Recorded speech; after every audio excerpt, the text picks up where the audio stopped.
This is the European edition of Breaking Banks, the world's #1 fintech podcast and radio show. We bring you the European unicorns, startups, founders, regulators, and leaders innovating the rapidly evolving fintech scene today. A truly localized podcast with both English and local language content, with some of the world's most well-known hosts and influencers in the fintech sector globally. Join us every week as we explore what makes the European Union a phenomenal proving ground for many of the fastest growing fintech players in the world today. Okay, let's roll. Hey guys, welcome back to Breaking Banks Europe. My name is Matteo Rizzi. I'm the executive producer of the show. Today is a round number, show number 240, and we are with my friend Joël Silumbe from RDC for an ecosystem zoom-in. Joël, bienvenue, very welcome to Breaking Banks Europe. Hello, Matteo. Bonjour, Matteo. Bienvenue, welcome. Okay. So, Joël, let's start a little bit with your own story.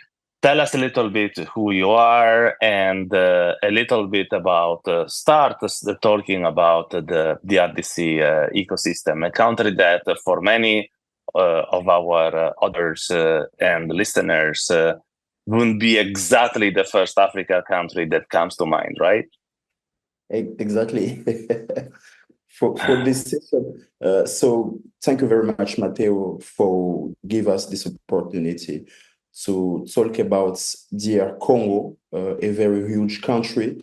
You know, it's very important to them to show people how our ecosystem works and what we have inside this ecosystem.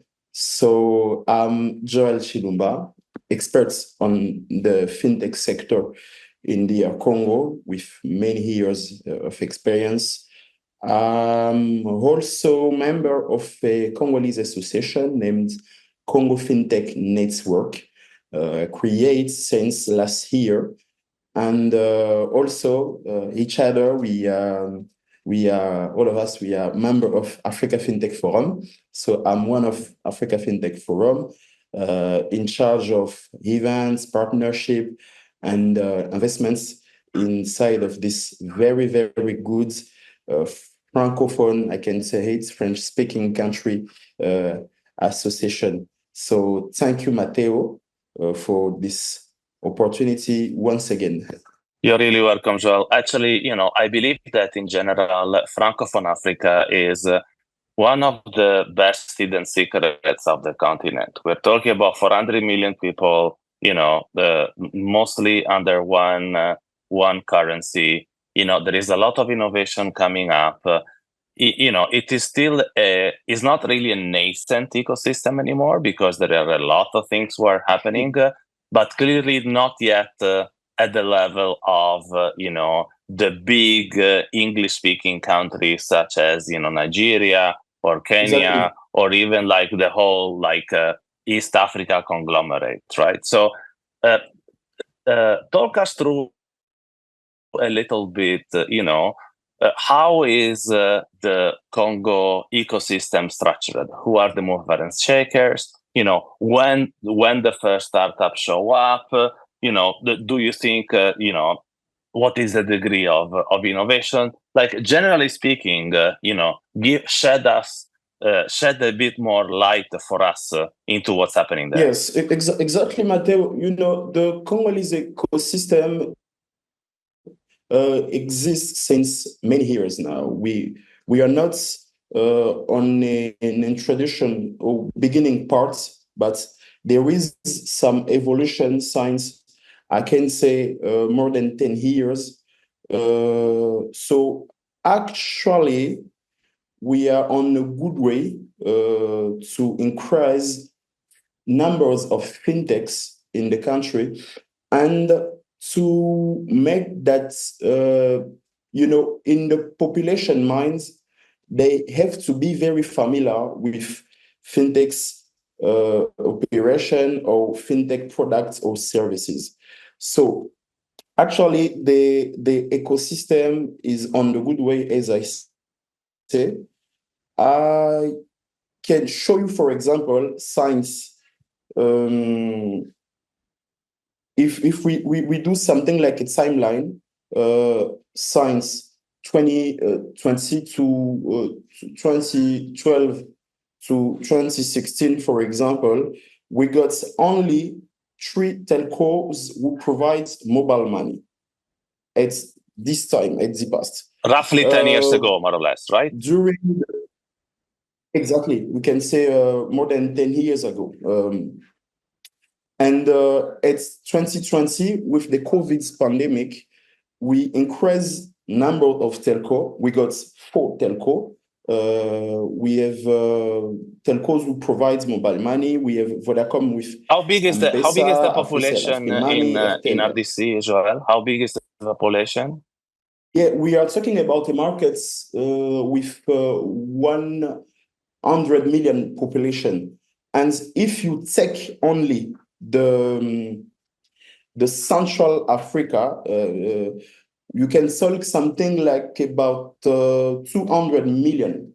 So you consider Congo as the very, very big part of the region. So I think it's a very huge market. So next to this number sorry, Joel. Sorry, let me just a question, Joel. So the reason why, first of all, 100 million is huge. I actually didn't even myself. I thought if I had to guess, but the reason why you're talking about Central Africa 250 million is that which countries together we are talking about? Excuse my geography, but exactly. Okay, about Central Africa, we can talking about Congo as the very big country. We have another Congo, Republic of Congo, Brazzaville, the main city. We have Central Africa, we have Cameroon, Gabon, Angola sometimes, Zambia, and South Sudan. So this cluster is 250 million. Together brings something exactly. But Congo himself provides 100 million people. And actually, we have some good information about the penetration of the mobile, the penetration of people that's using mobile. We are talking about 59% of people for all the Congolese area. And in the same times, the inclusion finance, we have not a very big number, but we are talking about a population of 100 million, and the penetration of inclusion finance is something like 38%. So it's look like very less, but if you consider the number of population, you can see that we have do a very big step to this sector. And in the same times, the penetration of banking accounts in Congo is just 70 or 20%. It's very less. Mobile money, we are talking about 23%. So I think next 5 years, those number are gonna be increased because there is many operator who comes in Congo. Next time we're gonna talking about the investment parts. So we're gonna see how governments make many action, how private sector make many action. But for summarize the ecosystem, the Congolese fintech ecosystem, actually, there is a central bank, our proper central bank. This is not a regional central bank. We call it BCC, Banque Centrale du Congo, who provides everything about regulation. So they start this parts of business about fintech since many years. We can talking about, we have some papers, some rules about fintechs, but actually there is many updates who comes regarding the markets, regarding innovation. So Joel, as we planned at the beginning of the show, but people didn't know it, it will come as a surprise. But let's switch language because we want also this broadcast to be made available also to the fully French speaking francophone Africa. So on va switcher au français. En fait, tu étais en train de parler en fait, de la position de la Banque centrale, qui en fait a récemment, disons, s'est structurée pour donner l'accès et pour aider les fintechs à s'installer et à essayer leurs solutions. C'est le cas ou enfin, parle-moi un petit peu de cette initiative. D'accord. Concernant notre banque centrale, comme je le disais, c'est une banque centrale indépendante qui ne dépend pas d'une région, donc elle dépend du pays, donc c'est une institution du pays. Et comme la RDC s'est lancée dans plusieurs missions sur le digital et le numérique, nous avons depuis l'année passée un plan stratégique d'inclusion financière qui justement stimule voilà, la création des fintechs et également demande à ce que l'apport des fintechs soit beaucoup plus conséquent. Et c'est dans ce sens que la Banque centrale de la RDC aujourd'hui fait des mises à jour sur la réglementation, sur l'encadrement également des fintechs, parce que l'idée, c'est quoi? L'idée, c'est de vraiment accepter le grand nombre de fintechs, mais en respectant les règles. Est-ce qu'on peut parler de sandbox, Joël? Oui. Effectivement, nous avons une sandbox actuellement en RDC où chaque fintech qui s'approche de la banque centrale peut également bénéficier de cela. Même si elle n'est pas à 100% déployée, mais comme vous savez, la sandbox est à la fois technique et aussi réglementaire. Et dans la partie réglementaire, justement, cette sandbox évolue parfaitement. Et aujourd'hui, pas mal de fintech ont dû revoir leur système, revoir leur politique interne pour se conformer à ce que la Banque centrale prescrit.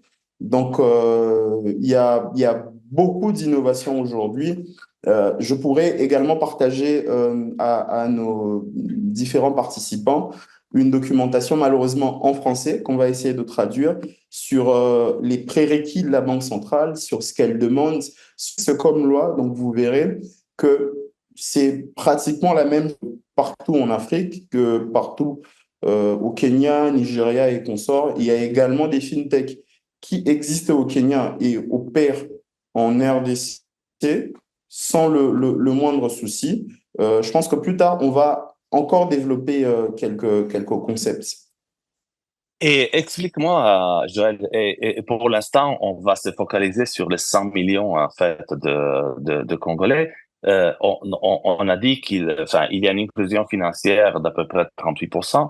Et en fait, quelles sont les premières startups qui se sont installées? La raison pour laquelle je te pose cette question, c'est que en fait, quand tu regardes, historiquement parlant, dans n'importe quel écosystème, une fois qu'il y a un mobile wallet qui est disponible auprès de la population, la partie d'après, c'est tout de suite le crédit. Quoi, tu vois, donc, parce que la partie, les prêts en ligne, donc les prêts alternatifs, que ça soit pour les consommateurs ou pour les tout petits commerçants, c'est, disons, la première innovation fintech qui est montrée dans le pays. Est-ce que c'est le cas au Congo aussi?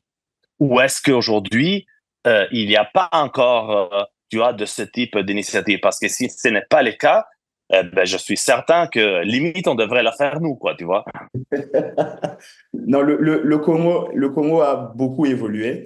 Et justement, vous savez, un peu partout dans le monde, hein, les fintech ou le concept de fintech a été le plus souvent impulsé par le secteur privé. Et pour la plupart des pays africains, c'est aussi des fonds d'investissement ou des sociétés, des startups étrangères qui sont venus s'installer en Afrique et ont stimulé cela. Et pour le cas de la RDC, je ne vais pas seulement me résumer au mobile money, qui, on va dire, entre guillemets, a vu naissance en RDC grâce à la solution M-Pesa et tout ce qui suit après. Mais bien avant cela, il y avait des fintechs congolaises qui proposaient des solutions de cartes. Par exemple, ça existait déjà avec des intégrations au niveau des banques. Donc, ça, on parlait déjà de la première phase. Mais comme vous savez, je vous ai donné l'idée du taux de pénétration de bancarisation qui est largement faible. Donc, on s'est rendu compte qu'il fallait aller sous une autre approche. Et avec la venue de Mobile Money, aujourd'hui, les fintechs ont encore renforcé l'inclusion financière et le taux de pénétration Mobile Money aujourd'hui est beaucoup plus discutable. Donc, on parle de 23% pour une population de 100 millions. Donc, ça représente beaucoup. Ça représente beaucoup que même les populations générales de certains pays d'Afrique. Alors, comme je disais, le secteur privé donc, a généralement ce rôle.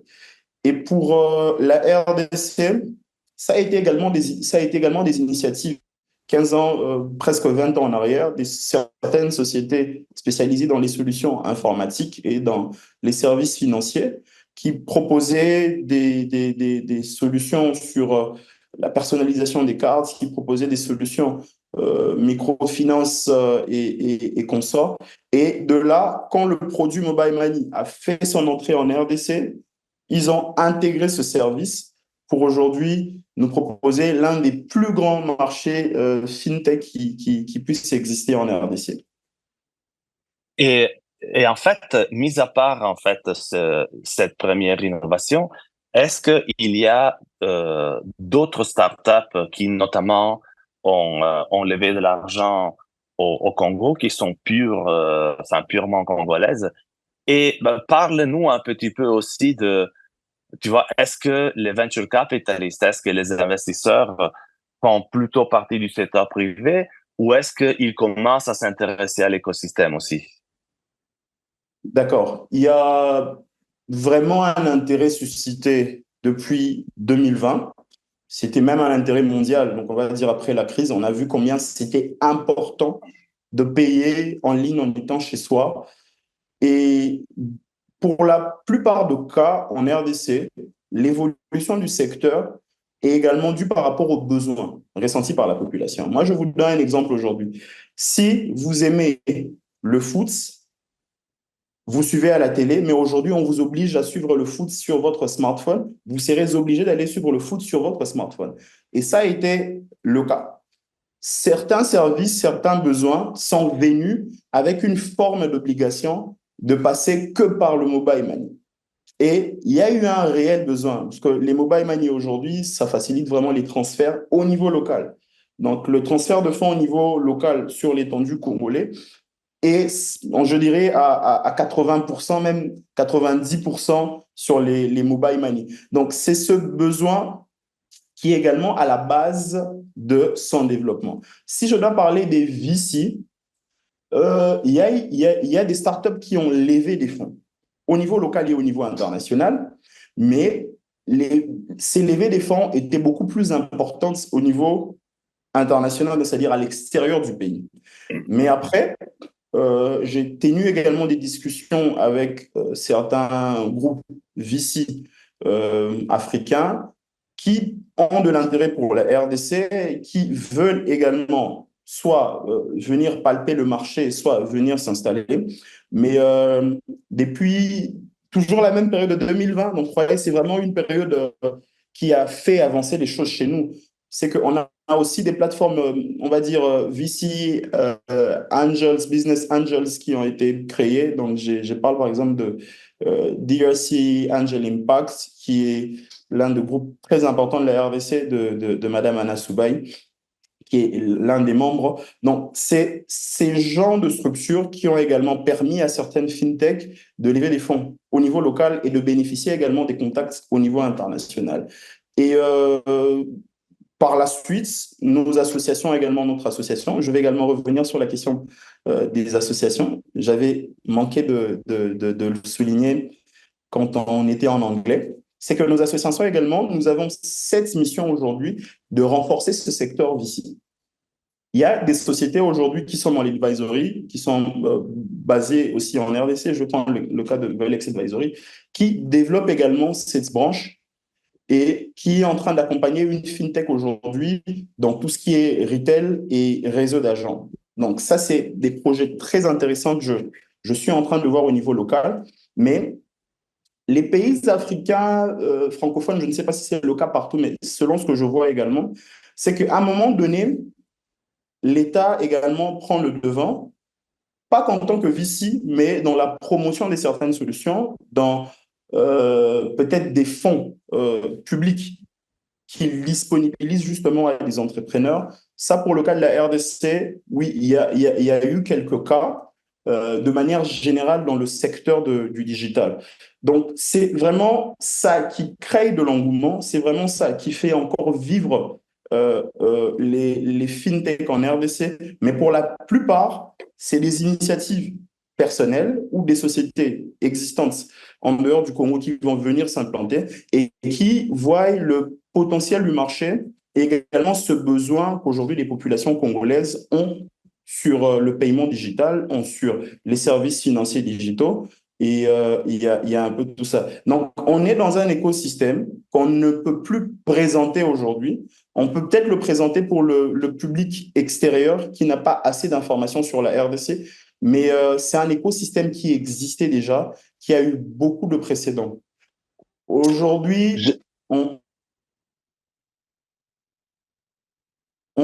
oui, je vais finir. Aujourd'hui, par exemple, on comptabilise plusieurs initiatives d'associations. Donc, on a pratiquement 2 ou 3 initiatives d'associations. Donc, il y a un engouement, il y a un intérêt et il faut structurer les choses. Alors, je terminerai en parlant un petit peu du talent congolais, en fait, et de l'activité des universités. Je sais que mon ami euh, euh, Samy Mwamba, celui des Samy Restos Mwamba. du Cerveau, n'est-ce pas? Oui, Celui des Restos du exactement. Cerveau. En fait, il a une Oui. excellente initiative en fait pour développer les talents digitaux en partant vraiment des compétences de base. Ben toi et moi, on travaille en fait avec notre projet sur l'African Talent Academy sur le haut de la pyramide en travaillant avec l'université. Est-ce que moi, mon intuition, du peu que j'ai pu comprendre jusqu'à maintenant, c'est que il y a des excellentes universités au Congo. Le talent, il est sans doute beaucoup plus à bon marché, entre guillemets, que par rapport à d'autres régions d'Afrique.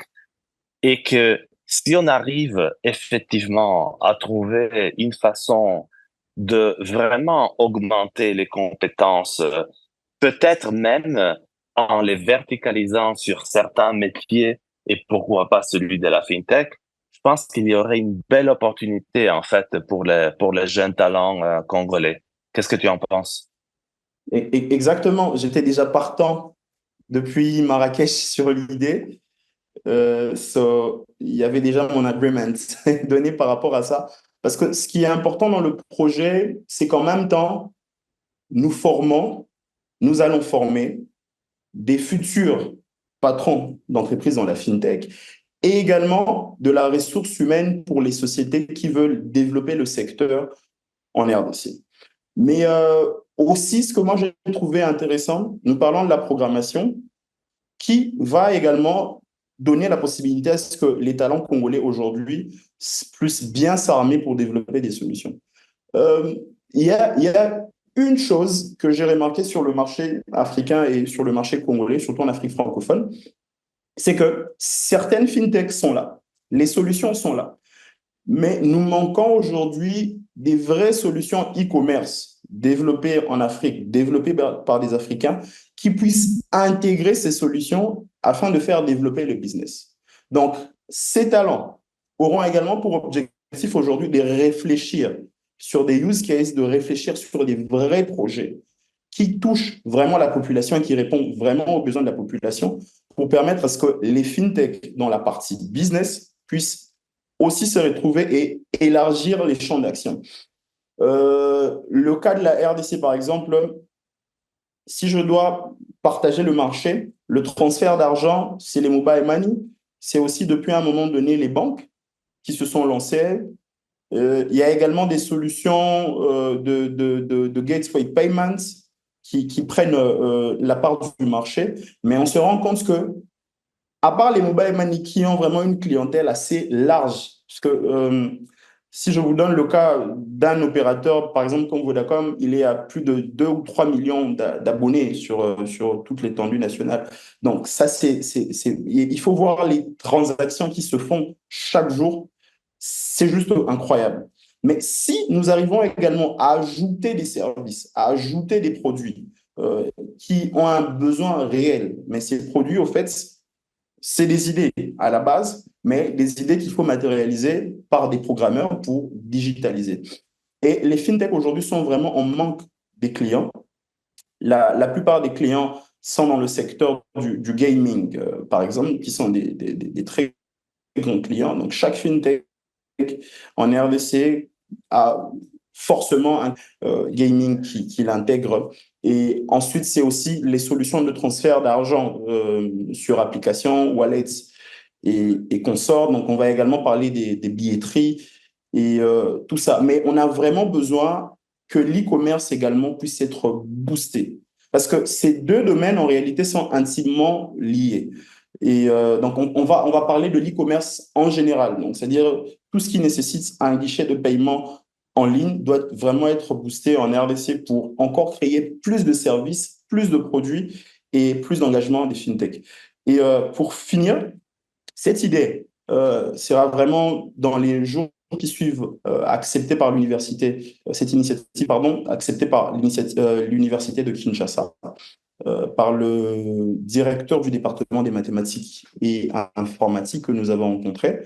Et à l'issue de cela, nous allons commencer cette première étape qui sera vraiment très intéressante où à l'issue de cette cohorte, donc on aura des bons programmeurs qui ont non seulement les capacités, les connaissances dans la programmation en général, mais aussi qui réfléchissent et pensent à un secteur précis qu'on doit vraiment beaucoup plus développer et amener beaucoup plus d'idées.